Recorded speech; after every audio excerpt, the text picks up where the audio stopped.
si agbasa. Ekpa. Ekule ya. Donu mi do Sédomongbè si agbasa. Donu mi do Sédomongbè si agbasa.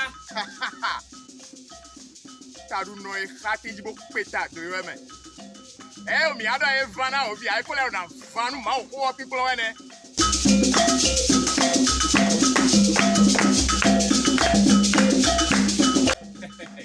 Na toi nous ami kole bodere.